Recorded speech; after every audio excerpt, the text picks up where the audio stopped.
Good morning, Dr. Downing. It's great to finally have you on the podcast. I think this one's been almost a year in the making, so I'm pretty chuffed that we're able to finally make it happen. I know today's conversation is going to be enlightening, and yes, that was a terrible pun. I'm sorry. I just had to get it out of the way.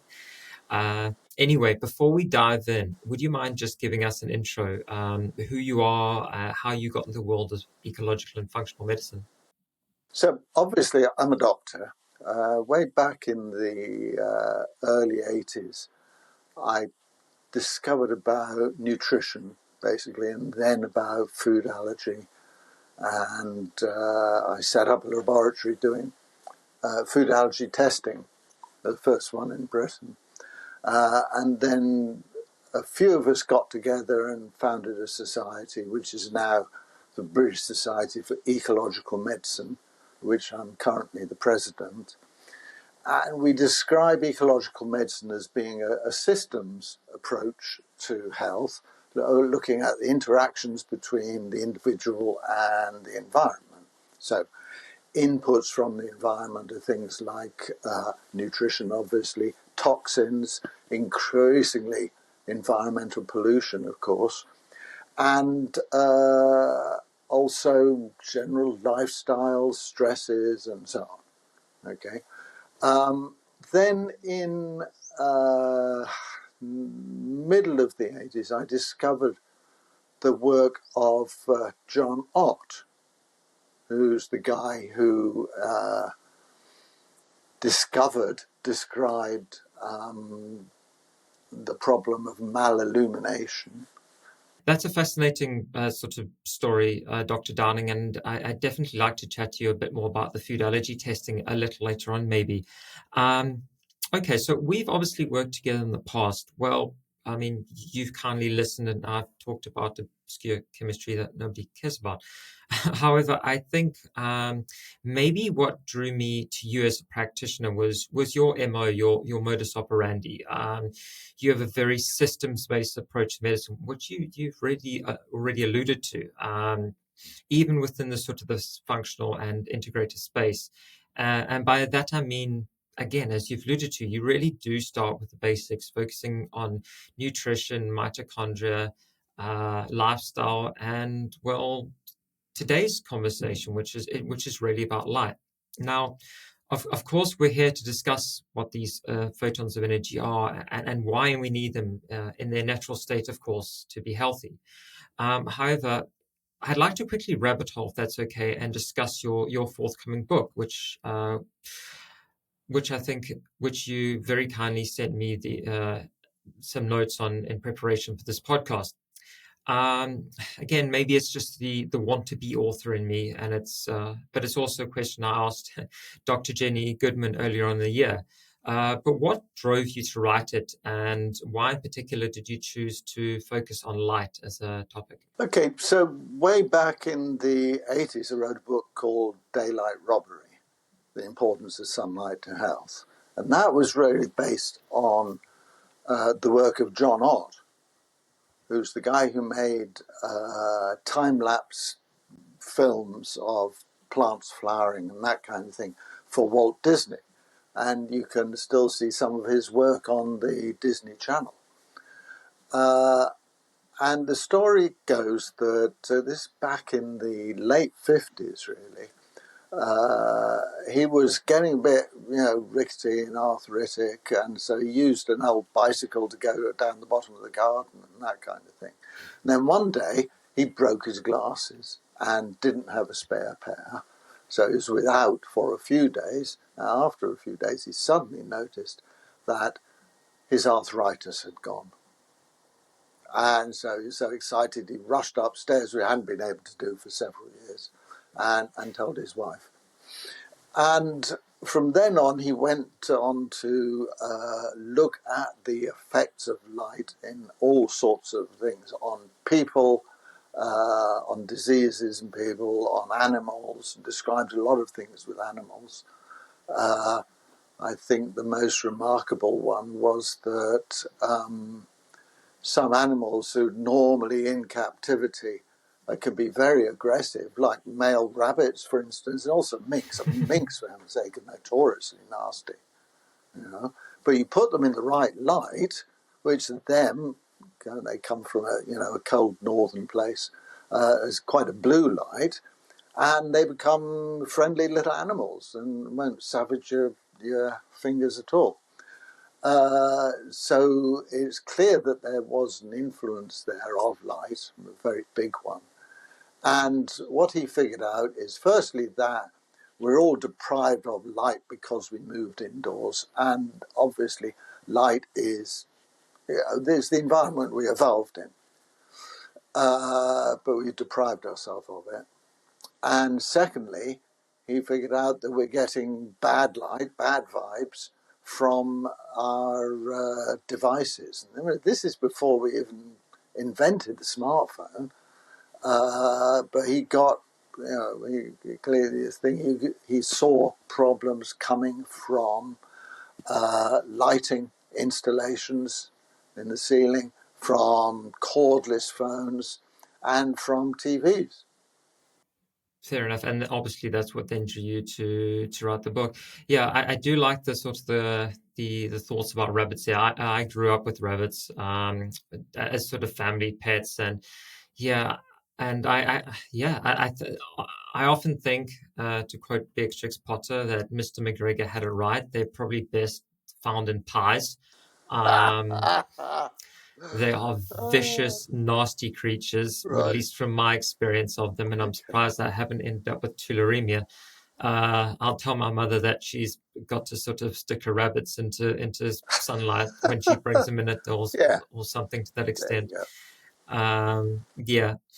Anyway, um, yeah, no, it's definitely something I'm looking forward to reading in full, the book, of course. And yeah, I think maybe we could jump into light specifically now. Now, the way I understand it, half the sun's energy is non-visible, and then sort of infrared light makes up sort of the other 10% ish. Or, well, excuse me, infrared light is I think I've got this right. Is half the lights, Infrared, rough figures, 50%. and Obviously, it then depends on your climate. yeah, and then 10% is coming from ultraviolet. I think Yeah, that's correct. correct. Yeah. And the rest is Can visible, which is just yeah. 40%. Yeah. Can you explain how these frequencies interact with our bodies at a cellular level, though, and why they're important in the context of this conversation? Yeah. Okay. So, in terms of organ, that's what hits the Earth from the sun. The next thing you need to know is that green stuff, green spaces, plants, leaves, that kind of thing, reflects the near infrared in quite a big way. To the extent that if you're in a park or a forest or whatever, and this is probably why forest bathing is good for you, the light coming into your eyes, there'll be 5 times as much infrared, near infrared in particular, as there is visible. But obviously you don't see it and you don't really feel it. So presumably that is why, green stuff is good for us, or something like it, and so forth. And then the infrared also has some special properties.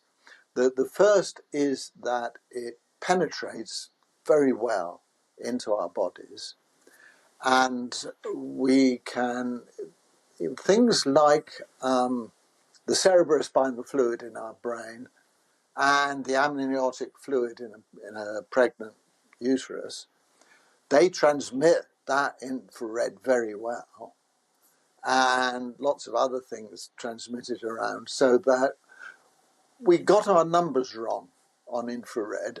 And in fact, it seems that about 70% of your cells, if you're an adult, will be receiving some of that near infrared.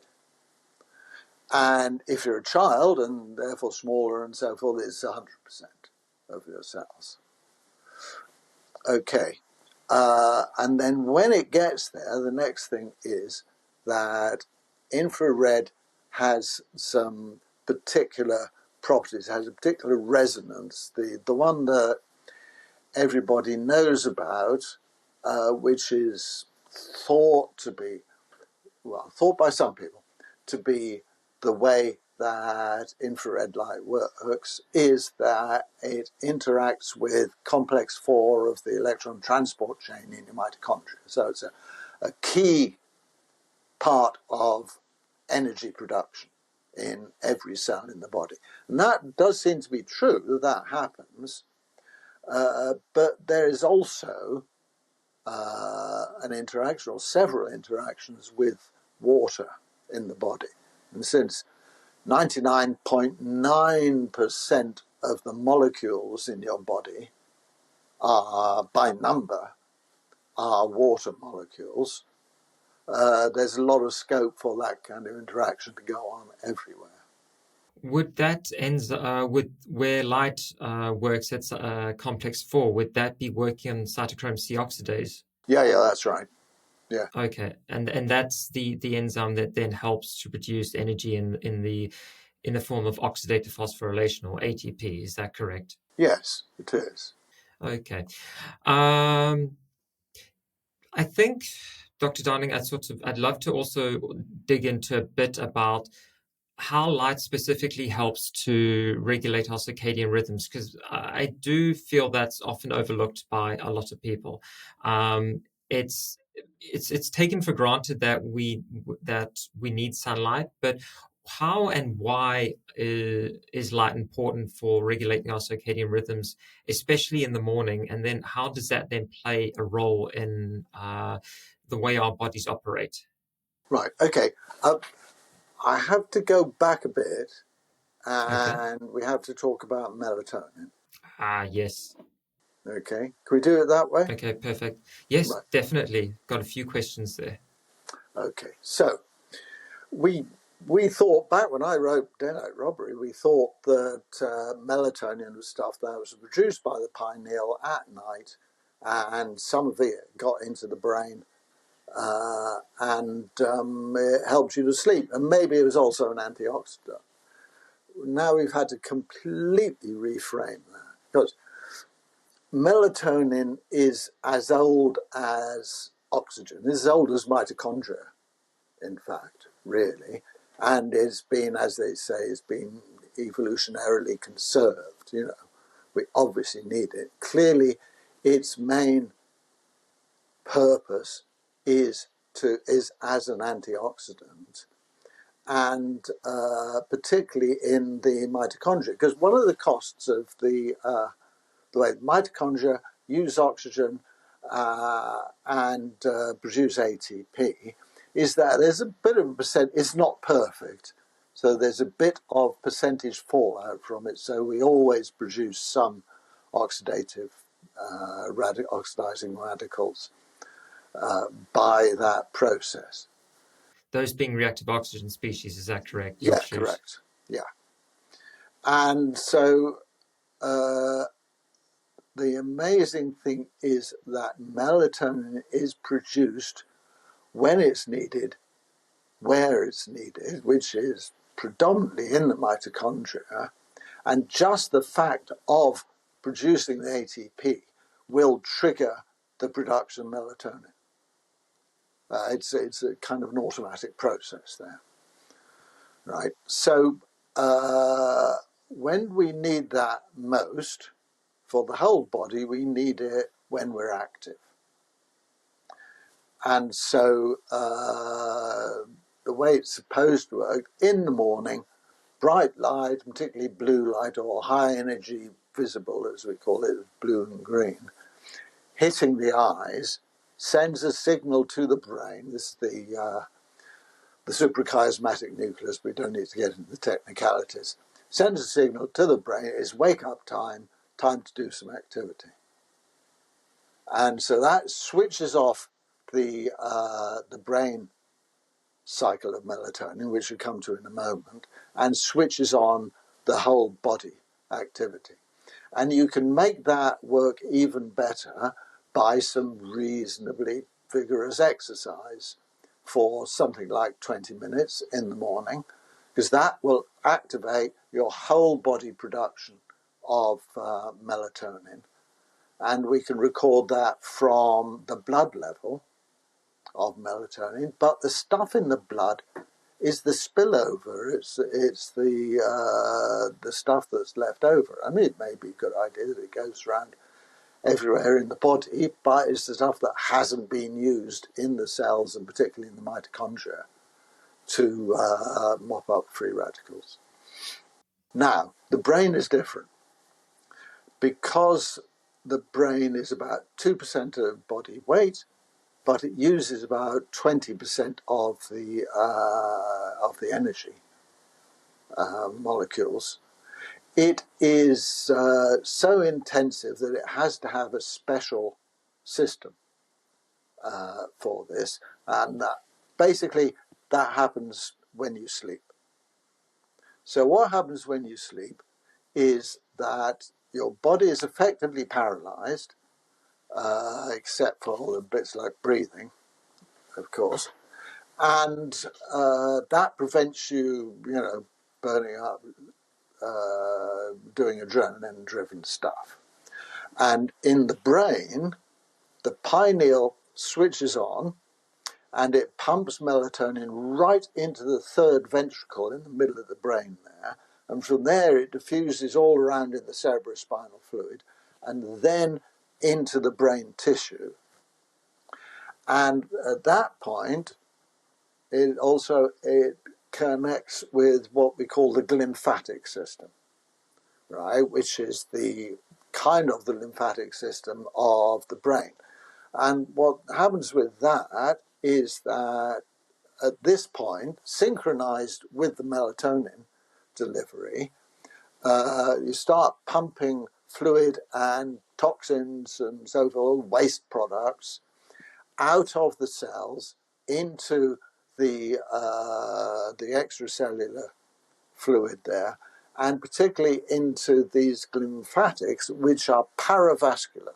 So every vein, every artery in the brain there has an outer tube around it, and there's a flow through that of the water, and also there's an input there. It is around the arteries as well, and so the flow there is pumped by the contraction of by the pressure wave going through the artery, and it also pumps the stuff outside there. And that, of course, is the problem with, if your blood pressure goes up, so it's all the time your blood pressure is high, there's less room for pressure variation, so the pumping action is impaired there. But so the para-arterial vessels pump cerebrospinal fluid rich in melatonin at that point into the brain, and melatonin acts as does everywhere as an antioxidant. And then the output circle is that the paravascular, the paravenous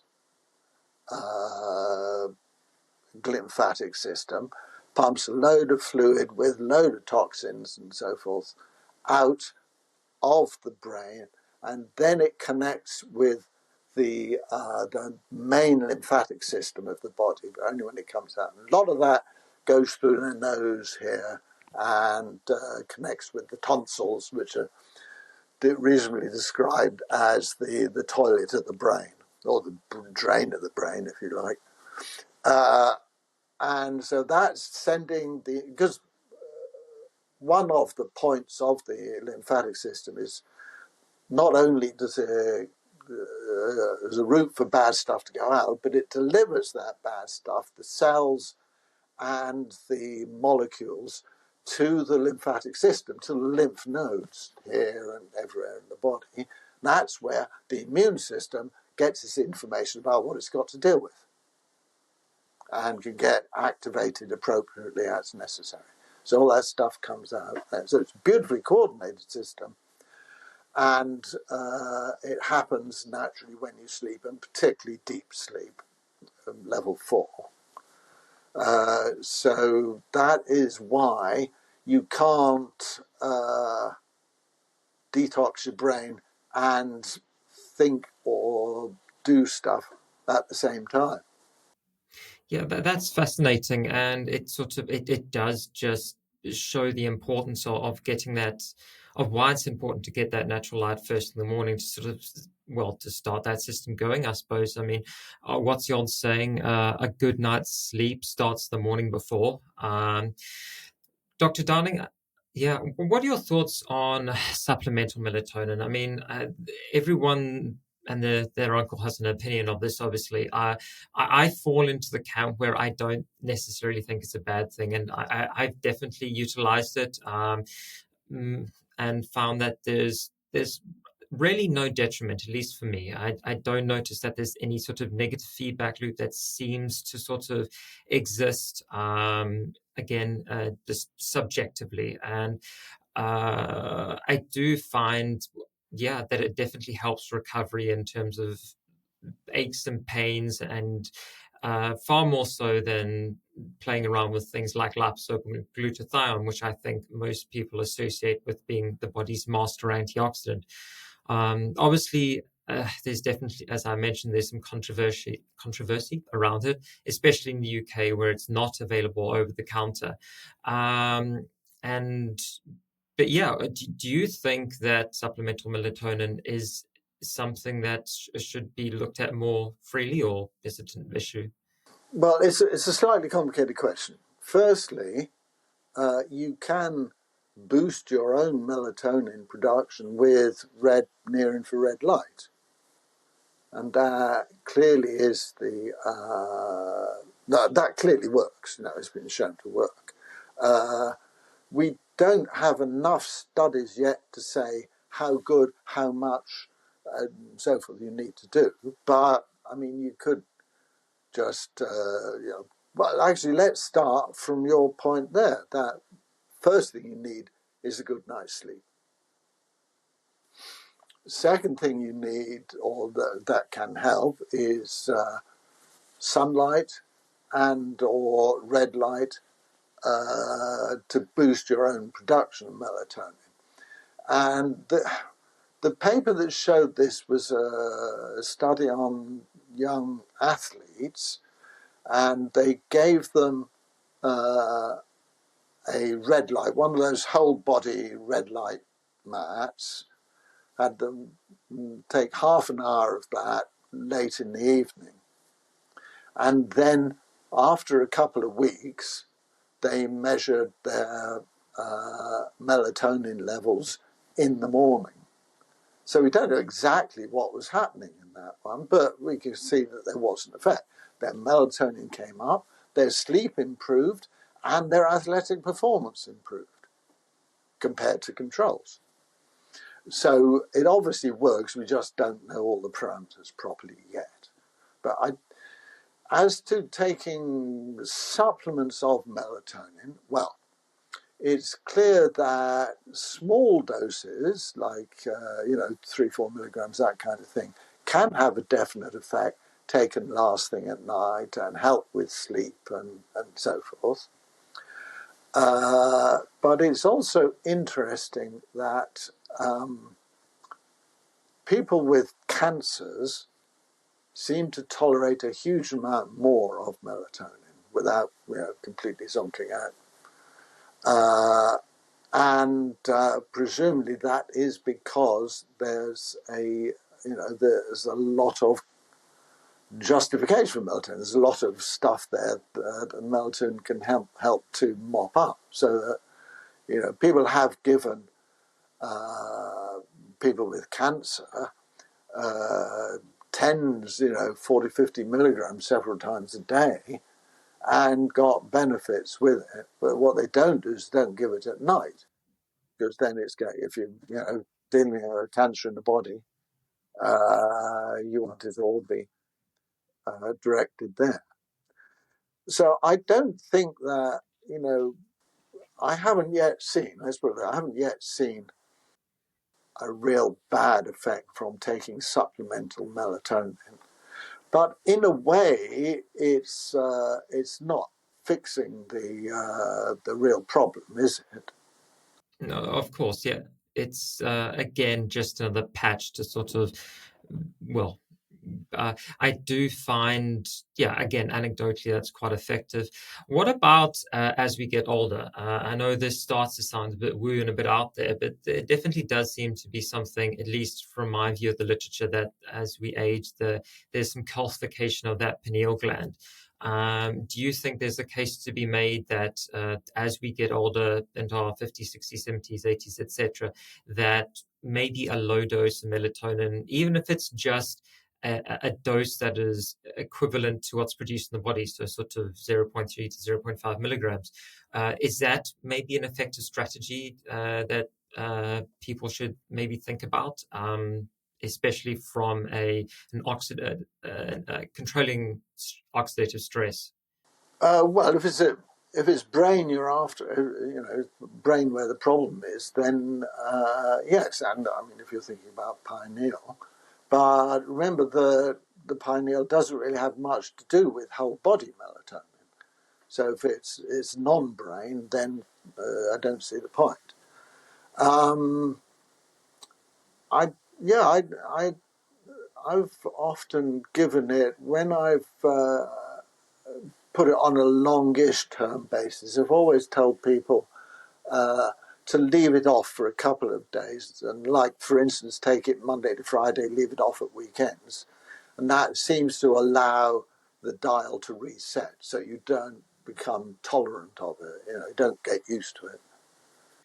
Yeah, no, that makes sense, and I suppose it almost sort of starts to talk to a bigger question about sort of calcification of the pineal gland and why we exclude well, not maybe historically, but I think there's been an interest in recent years about sort of getting rid of all phytic acid in the diet, and to the point where we are, yeah, I mean, ask any carnivore going and they'll sit there and sort of preach the values of never ingesting any form of phytic acid. But I do find it interesting that, yeah, that by getting rid of these, I suppose what we would you call them, these natural additions to our appetite, that we actually may be doing some level of damage to to to cells, to organs in our bodies, like the pineal gland, where maybe they're becoming calcified because we're not getting enough phytic acid in our diets.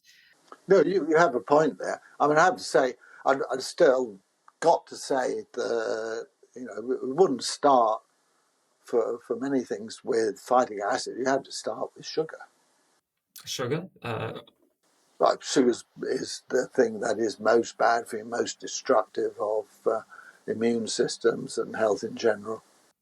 oh, okay. From that perspective, yeah, no, there's an interesting. I don't know how much the online dietary space you follow, but there's slowly a shift happening to following a very high sugar, a very low fat diets. I think one of them is called the snake diet, and the idea is that by increasing not just carbohydrates but sugar intake in its entirety, you can lose a lot of weight purely because you're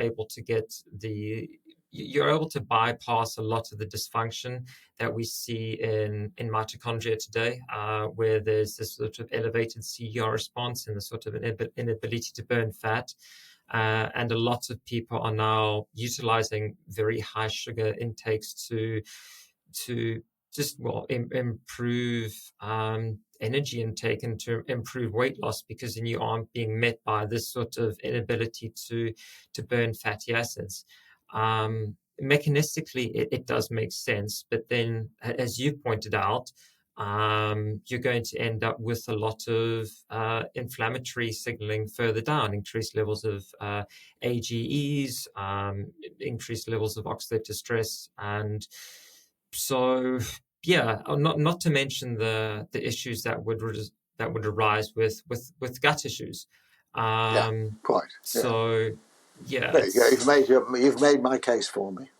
yeah, no,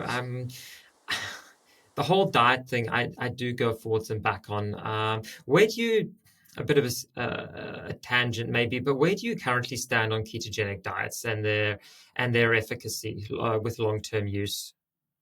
Well, I would say with the large majority of people, it is beneficial to move somewhat in the ketogenic direction. But I mean, it's the thing that people have said about diets for ages is that it shouldn't be a diet that you go on until you've lost the weight or lost it, whatever, and then you abandon. It should be a lifestyle change. And you see, that's the thing you have to bear in mind, that our lives have changed so much that, it used to be that we had, basic healthy food, some meat and a lot of veg and hardly any grains and so forth. Now we've got huge amounts of ultra processed food and so on and so forth. So you need to readjust that balance. And I think it's the same with sunlight. We become so deprived of natural sunlight and so exposed to unnatural light and electromagnetic fields of every wavelength, particularly, all these devices around us here and so forth. You've got to, reset that first before you can get anywhere else. Hey, how's that for a segue? That's perfect, and it brings us straight back on track. Thank you. I was just about to get there myself. So, Right. yeah, no, I couldn't really put it any better myself. I think just to close that point up, it's interesting when you follow people in the online space that most of them start with an extreme view, whether they're eating just vegetables or just meat. Then at the end of the day, they always slowly start to come back to center. And then sort of follow a fairly sort of well-structured omnivorous diet. We'll have to have the carbohydrate discussion another day. Yeah, I think, let's get back to light and this concept of mal-illumination. To start off with, and I know we touched on where it was first coined and where John Ott came into the picture. With this artificial light side of things, do you think it's the excess blue light that's creating the issue, or is it the absence of natural light that's maybe the primary driver there? Yeah, no, you're right. I mean, it is logical that blue light, particularly at night and so forth, where it's designed to be a wake-up trigger in the morning, if you're getting it at night, there's a pretty good chance that it will disturb your sleep. But it isn't really it certainly isn't that blue light is essentially harmful for us. It is that blue light is meant to be balanced with that much larger amount of the infrared. And for us, it just isn't. People like Russell Wright, who's big in the melatonin field, makes the point that as we moved indoors and come to depend on electric light, we've deprived ourselves of visible light a lot, but much more we've deprived ourselves of the infrared. And for a start, you remember the old light bulbs that we can't use anymore? Incandescent, yeah. Yeah. The reason why you can now get a 3 watt or whatever bulb that does the work that used to need a 60 watt one is that all that extra energy was going to heat, to infrared. And so we were getting from the lights and so forth, we were getting infrared. And probably also he's right, in a way we were kind of designed to sit around a campfire in the evening. You think, you are all facing a campfire, around a circle around the campfire, you're all facing the fire, you've all got your chest and your heart and so particularly is open to the campfire. It's nice bit of vagal stimulus from the infrared there, and then if you start doing a bit of communal singing or whatever, it gets even better. You know, it's perfect vagal work, shall we say. And we've lost that as well now. Yeah, that's an interesting point. And I'll quickly, before I forget, there is some data from Yugi Nakashima. He's an engineer, and I think he's obviously out of Japan with a name like that, but he's Yeah. worked at Caltech, and Okay. he's done some initial experimentation, looking in. Well, he's done a few studies actually. We can link them in the show notes in the podcast, showing that high levels of blue light does seem to have a negative effect on the skin, and that it can increase well, oxidative stress in the dermis, and drive up ROS, and that there's obviously from that point onwards a negative association between, well, obviously that blue light and then various skin conditions, excuse me, and obviously people with psoriasis, eczema, according to his research anyway, may benefit from just less blue light exposure. Yeah, but they also benefit as you know. Every cosmetic doc you come across has a room full of different red, infrared masks and things like that for the face because they work. You know, so again, you can fix that not by depriving yourself of blue light so much as by giving yourself decent infrared. Get it from the sun, get it from a green space, possibly just as good. Yeah, no, it just proves the fact that I think ultimately we just need to get out into the sunlight. Yeah, You raised an interesting point, which is, I suppose, the topic of this whole conversation: get out into the sunlight. You yeah, raised an quite. interesting point earlier about the vagus nerve and light, and I know you work a lot with light in your practice, having visited you myself, and I know that you excuse me, I know that you also talk about a lot about calming the nervous system down, and we've discussed things like stellate ganglion blocks in the past, and Yes. looking at ways to regulate the nervous system in that respect. Now, would you be open to elaborating on how light can help to get you into a more, let me get this right, parasympathetic state? I think it's got to do with the stellate ganglion, but I may be Yeah. incorrect Okay. there. That's a bit of a one-off, the stellate, but it's an interesting story.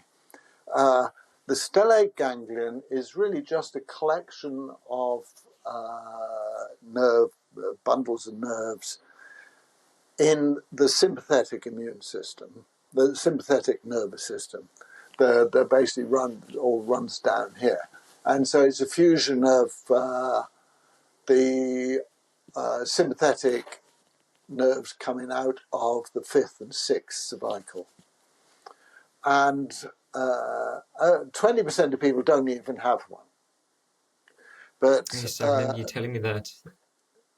there's a technique that they've used for years that anaesthetists use and so forth. If you pump local anaesthetic into that, into the sympathetic nervous system via the stellate ganglion, you can treat things like excessive sweating and also tachyarrhythmias, heart running too fast and bad rhythm, which is kind of quite surprising in itself, but it does work. But it has also been shown now that you can do the same thing with red light. So all you need to do is put it there, put the red light there, and you get the same effect. Presumably because you're dealing there with kind of unhealthy cells of the nervous system in general, And what we do know that near-infrared does, it just makes everything work that bit better. Probably by cytochrome C oxidase, and also by its effects on water and a whole bunch of other stuff too. What also strikes me about that is if you put a mat there, yeah, you can get the stellate ganglion, which is around here, but the vagus nerve is going down there as well. So you can probably get that, and if you irradiate both the vagus and the sympathetic, then presumably they'll both work better and you'll be in a better kind of harmony. And at the same time, what else is here is the thyroid. I was about to say exactly that, yeah. And there's several studies showing that with not very much irradiation with near-infrared and red of the thyroid, you can improve the production of thyroid hormone, and you can actually treat Hashimoto's thyroiditis, which is the commonest autoimmune disease there is, and which is the cause of 95% of underactive thyroid production. You can improve that. You can even damp down the antibody levels, and the benefit lasts for months. So take that on. I mean, how much else could you treat with autoimmune diseases and so forth? But stick a light on there. I mean, fantastic effects. Yeah, no, it's definitely a modality that more people sort of need to be aware of. And like you said, you don't need sort of fancy bits of equipment. A simple basic red light panel will suffice. Have you looked into these red light IVs at all? They're definitely popping up, and they are. IVs. Yes. Have you come Yeah. across them at all? Yeah, I do. I use IV lasers of all the colours, really. Okay, into a vein directly. Yeah, yeah. Oh, that's interesting. Is that light actually, I mean, obviously there are photons of light, but is that sort of moving through circulation beyond just the point at which it's being, well, introduced to the body? Oh, yes, yeah. I mean, it certainly is. Just do it straight, and it certainly is picked up by the molecules in the blood and transported all around. You can even do that with, I've got one on here, this thing, and what we used to call a laser watch, which just shines light into the veins here, and that carries it all around the body. And that certainly has a beneficial effect. If you want to get more power, more impact, you can use photoactivator molecules. Of the most popular, safest ones are riboflavin, vitamin B2, and curcumin. And you can probably have, we talk now about this as antimicrobial photodynamic therapy. And you can get results on all sorts of it.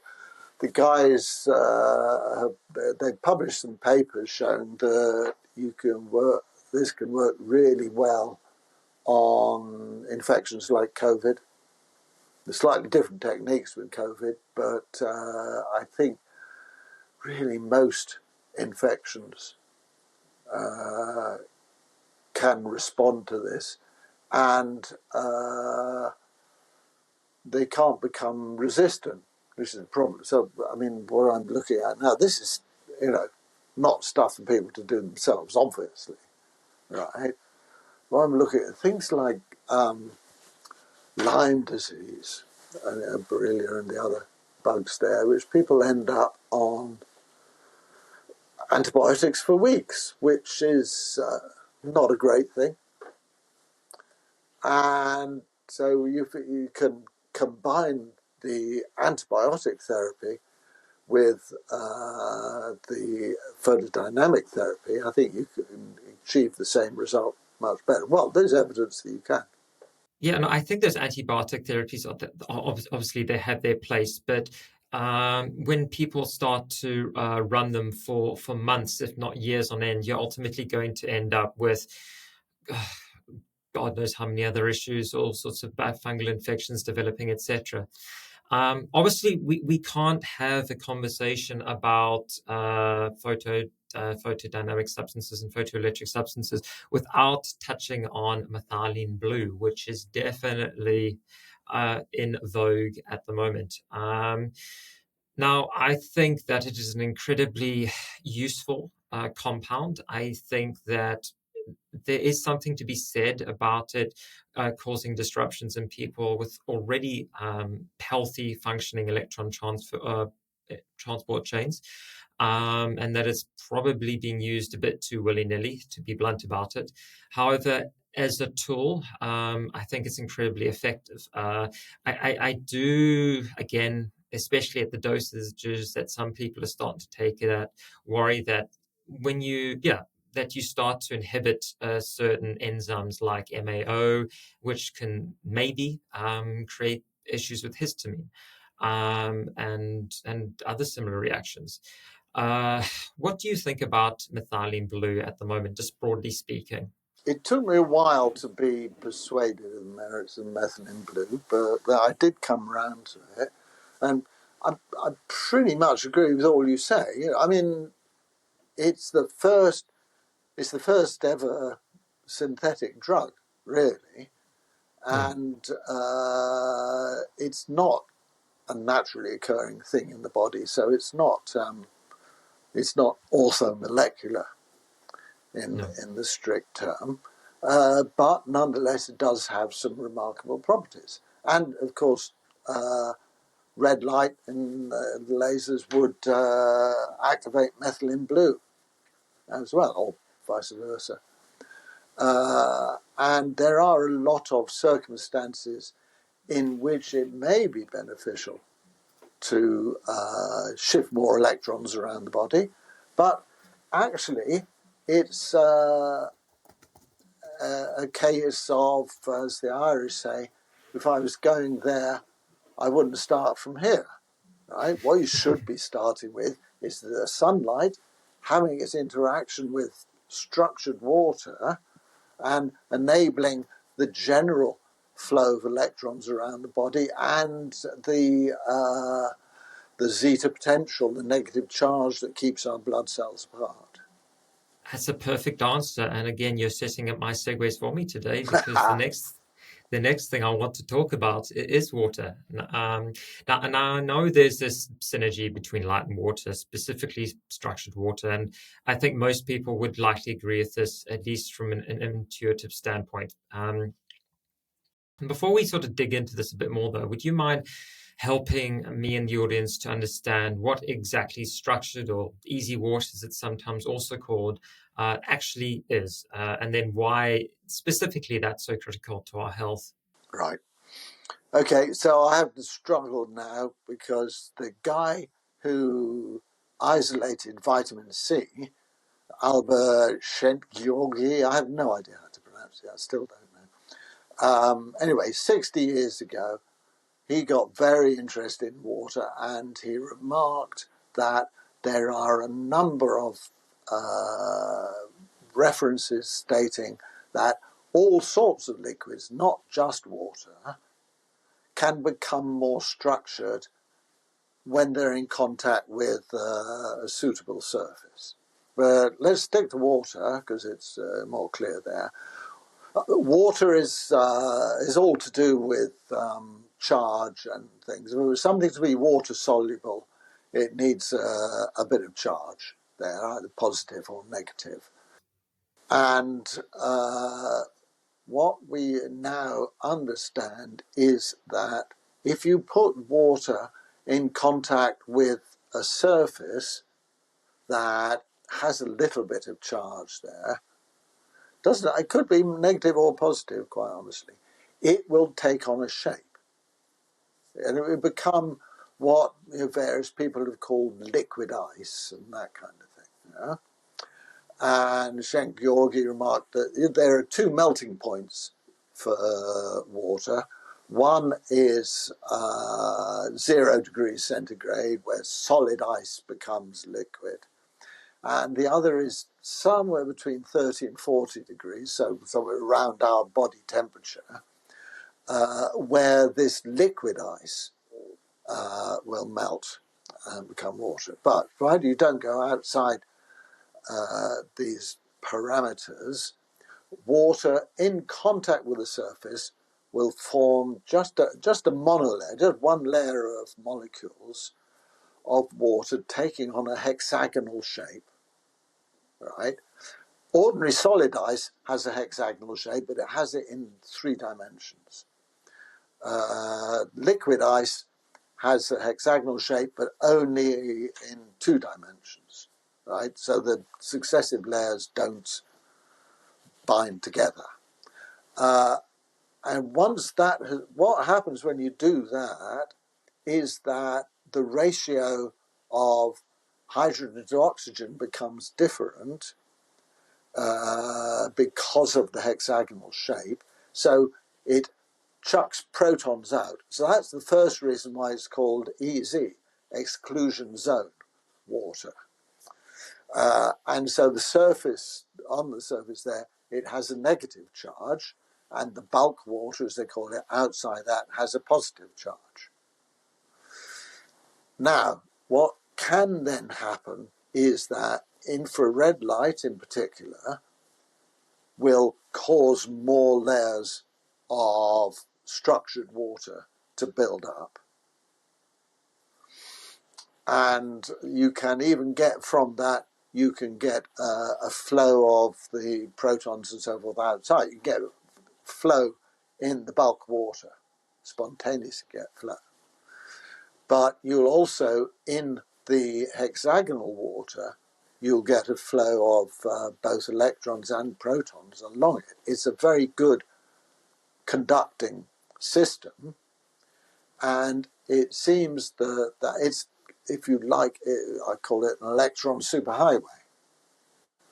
And that enables communication everywhere throughout the body. And when you think about it, because there's so much surface inside the body, we're kind of all surface, really.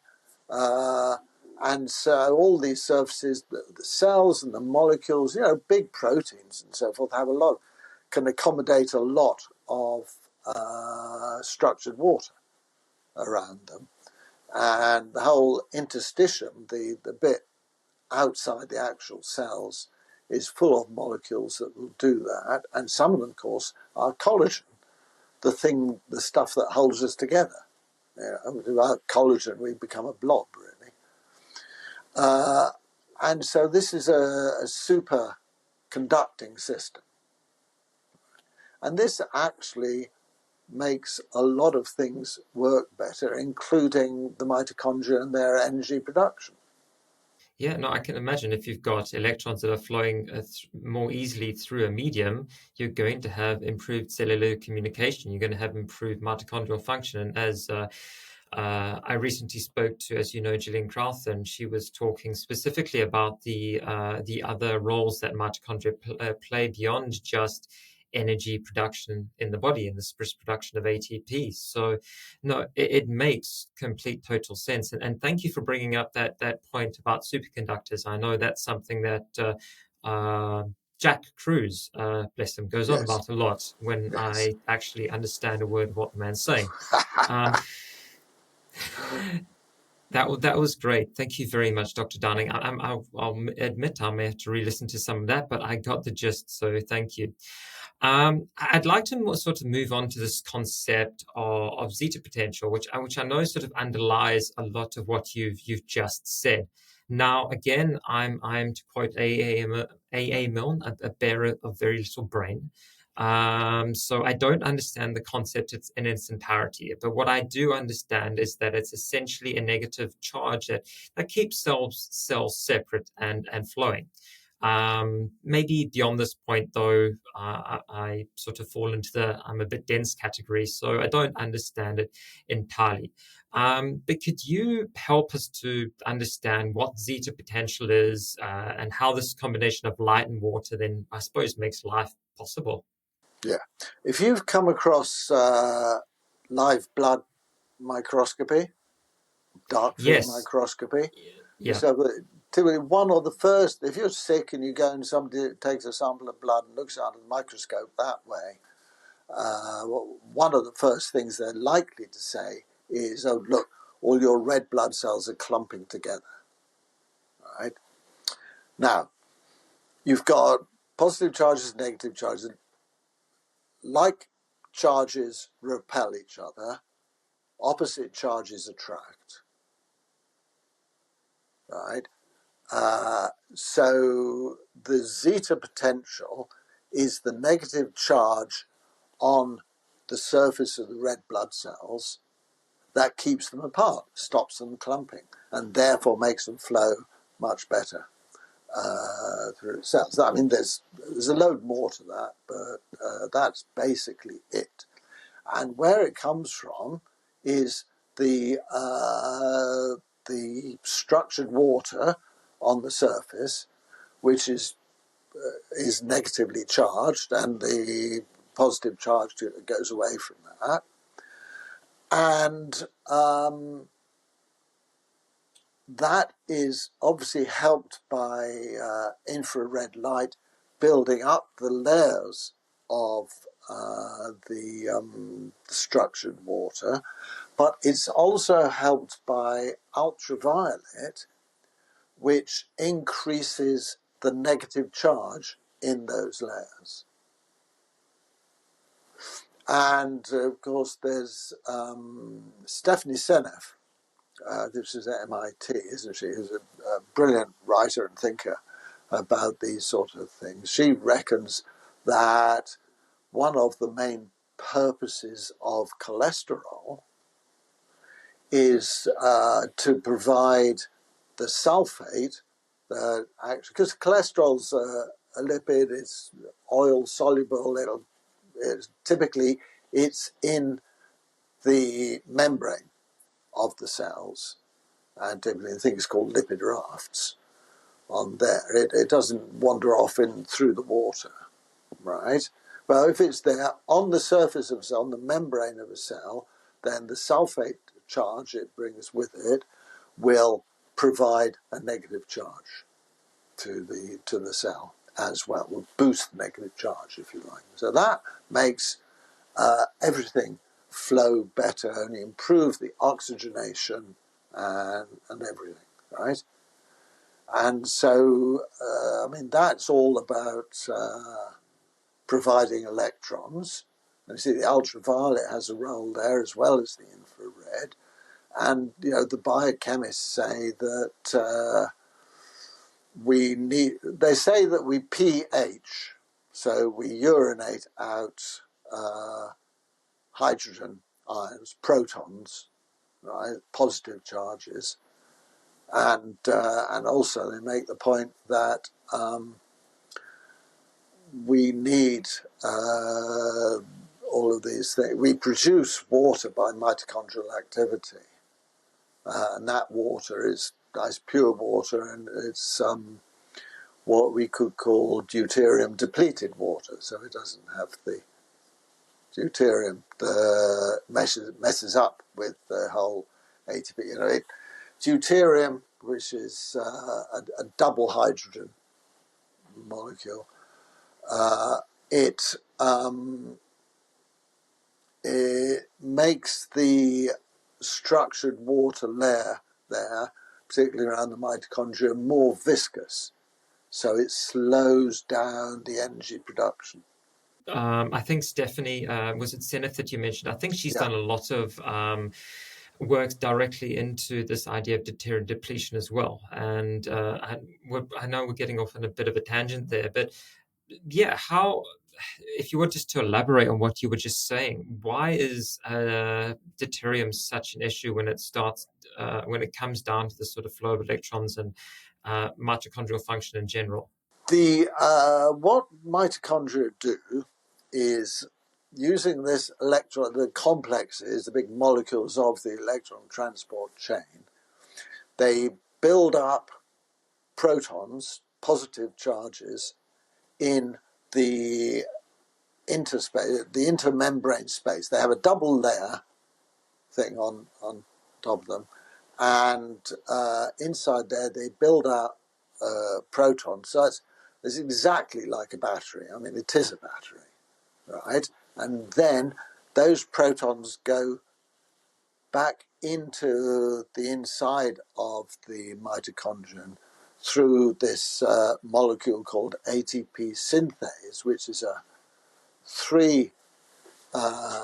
it's got a three-way symmetry, if you like. You know, it rotates every time a proton is pushed through that. It rotates the head of the molecule by 120 degrees, and that upgrades one molecule of ADP, adenine diphosphate, to ATP, triphosphate.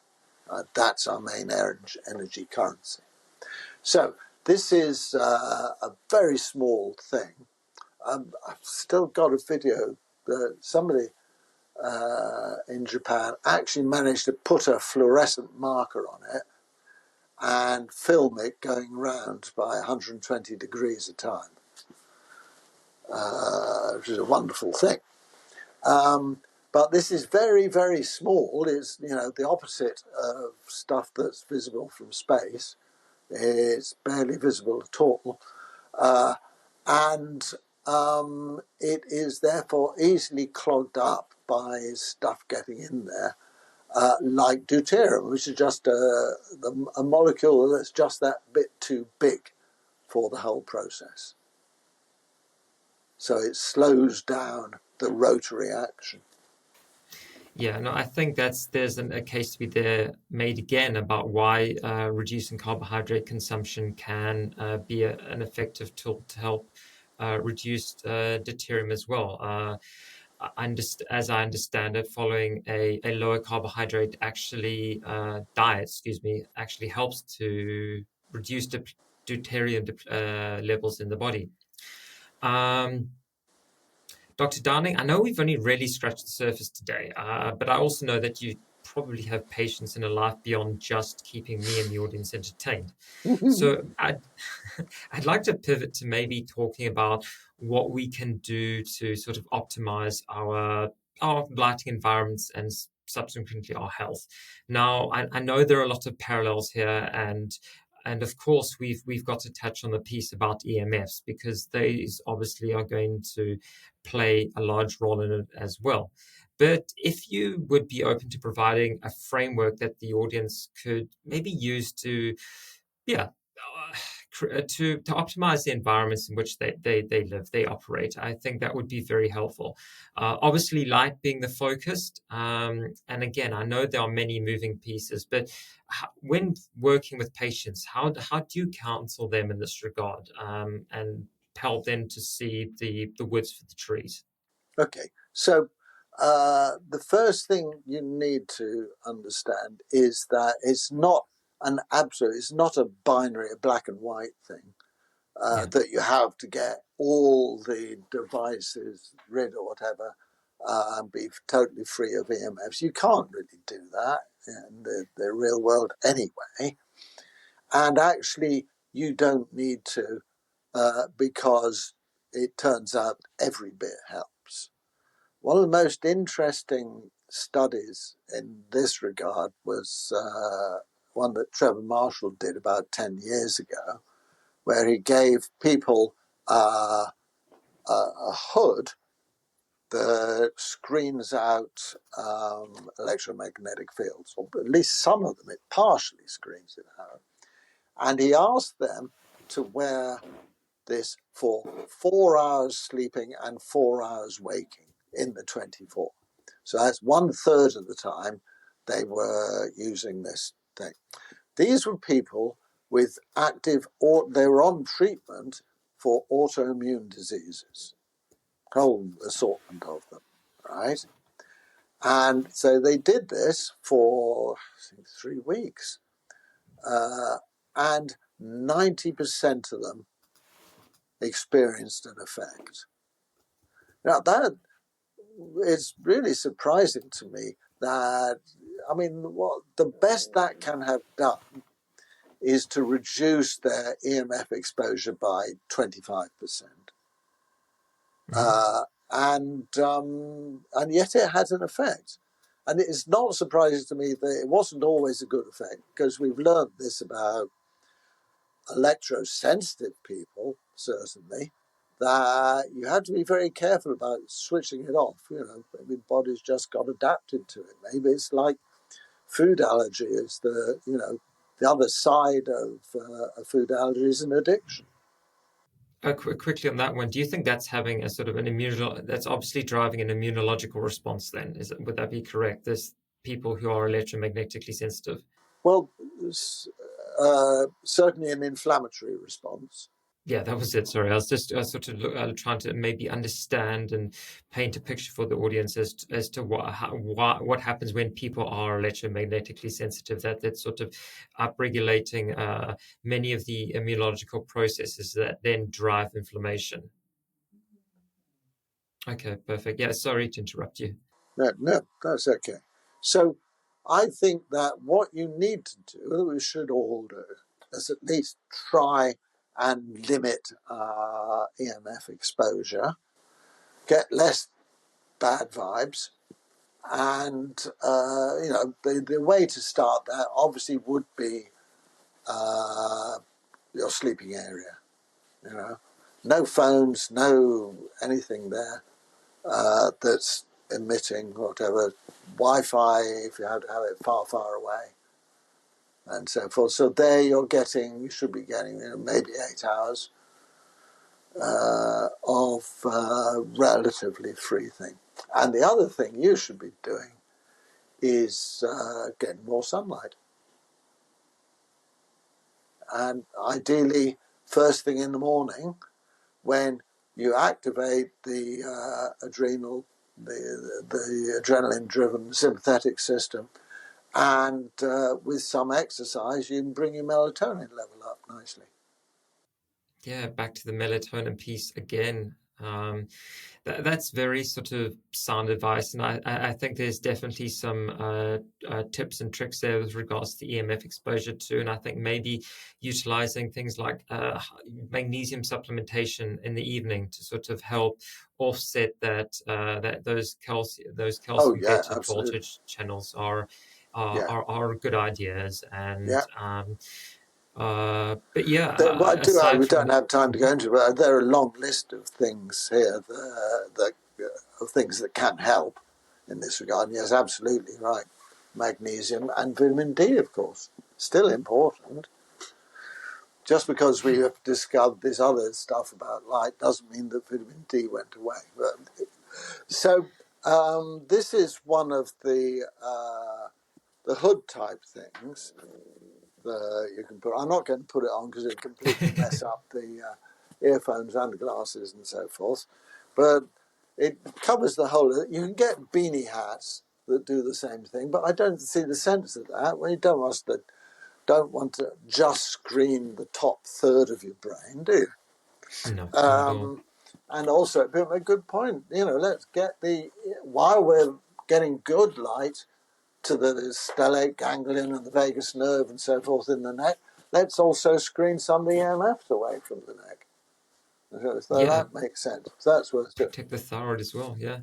Yeah, and big. The other thing I wanted to show you is this, which is a space blanket. The sort of thing they give you at the end of a marathon. Okay.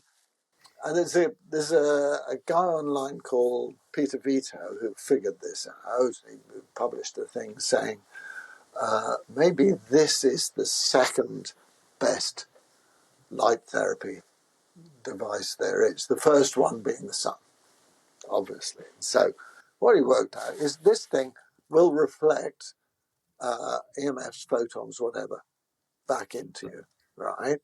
Mm-hmm. And we're all producing biophotons, as they call it, all the time, or UWEs, ultra weak photon emissions, they also call it, and they range from ultraviolet to infrared, with something of a peak in the yellow. But normally you can't see them because there's much more light around, right?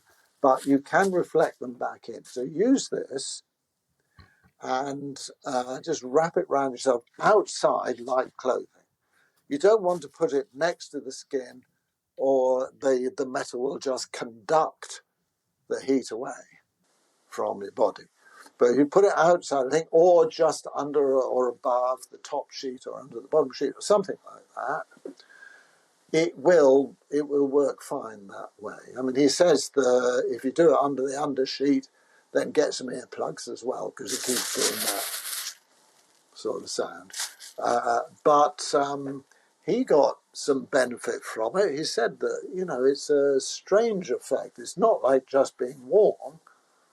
There is a definite effect there. I've now started using it with patients. I got one guy who was not only electrosensitive, but actually photosensitive, light sensitive. And so he hadn't been out for months because he seemed to react to the light. He started using this for seconds. He began with, I think, 20 seconds a day, built up gradually day by day until he was doing it for 75 minutes several times a day. At which point he said, okay, I'm going to have to move on from here, otherwise I'm not going to have time to have a life. And so he started going outdoors as well. And lo and behold, he tolerated just for a few seconds to begin with, but gradually more and more and more.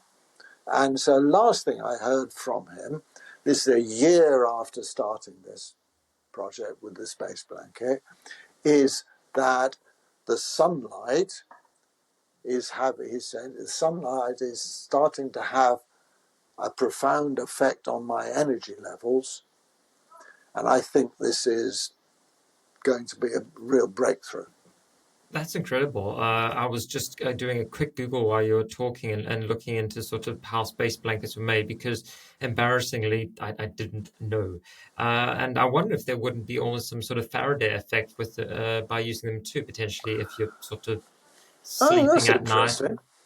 Yeah, and if you're sort of trying to offset that EMF exposure in the evening, maybe it would be a useful tool in that regard too. yeah, I was looking at some data the other day on Faraday cages, and they were started to talking about why they may be detrimental from the point of view of you actually offsetting all electromagnetic frequencies, including the Schumann resonance, which, as you know all too well, is rather beneficial when it comes to life. So there may be some issues there, but I mean, that is a discussion for another day. The whole discussion around electromagnetic sensitivities beyond just Wi-Fi and all these electromagnetic fields, that are just so that so profoundly affect our health, both positively and negatively. yeah. That's very good. Thank you for that. The Faraday issue. I hadn't thought about that. It's a very good idea. Well, I'm glad I was able to be of some value today. There you go. Um, Little there brain we still go. working. Little brain still working. Dr. Downing, I'd love to end off with just by asking a few rapid fire questions, if that's okay. Okay, so your thoughts on structured water devices, are they a bit gimmicky or they have potential? I have yet to be convinced that the devices will work, but I have to say that I no longer regard it as absolutely impossible that they work. So I don't know. I honestly don't know. Ask me in a year or something. Perfect. From a clinical standpoint, what's the one light-based therapy or tool that you use that you feel moves the needle the most for most people? Well, for me, it would be the endolight, the laser watch thing. But if you look around you, the most widely used one, and presumably it has to be because it works, is the cosmetic infrared masks. Yeah, that's a good point. If you'd asked me that question, I would have just said bog standard red light panels. But yeah, I suppose the masks are also are a good option. Yeah, but either of those are a better entry level thing than doing one of these. So if you not spend too much, you can get the small light infrared light mats for I don't know £60 these days. Yeah, no, they definitely have come down in price, and they're not nearly as expensive as they previously were. Okay, two more. What do you think about blue blocking glasses and their use in the evenings? Well, yeah, it's all right, but you could also use infrared light to balance it out. You know. This is true. Yeah, replace all your bulbs with incandescent Yes. options, and Or use one like the full spectrum light I've got up here, so I can't really show you. just don't tell Greenpeace. Right? Yeah, I'm afraid so. Okay. And the final one, maybe this is completely off topic and just something of an opinion. What do you think about all this geoengineering that's currently going through the news? And Glad you asked. I've done a submission for the Author Molecular News Service on this, and with colleagues I have, and also for the BSEM. Basic message is this: firstly, it's not doing the work that we absolutely have to do in reducing climate change and so forth, and even turning it back. It's just even if it works on climate change, it's just a fix, and who knows how long it will would be of any benefit to in terms of global warming. Secondly, of course, there's the law of unintended consequences. Stuff will happen that we never thought about. So, oh dear, didn't think of that. The obvious example of that is microplastics going on. But most importantly, there's good evidence that sunlight is essential to health. We've known for 100 years at least that the nearer the equator you are, the less your chance of getting cancer. Right? And we know that ultraviolet light exposure is basically good for you. They say that depriving yourself, living up in northern places like this, depriving yourself of sunlight is as bad as smoking for your health and your life expectancy. Right? And so you can fix that. So it's a very bad idea. yeah, no, I'm glad you that's your view. I definitely share your views there as well. Dr. Downing, if people would like to work with you or review your books, where's the best place they can find you? Well, the I'm online. It's drdamiendowning.com. But the book will be out later this year, and I think it's going to be called Coherent Health, The Power of Light and Water. So you just look for Coherent Health a bit later on, you'll get that. Now, the book is about stuff that you can do for yourself and should do for yourself. I'm not trying to sell my services. Okay, that's perfect. Well, we'll be sure to link to all of that in the show notes. And thank you so much for your time. It's been a pleasure to pick your brain and to learn a little more about light and water. Yeah, great. Thank you very much, too. I've enjoyed it.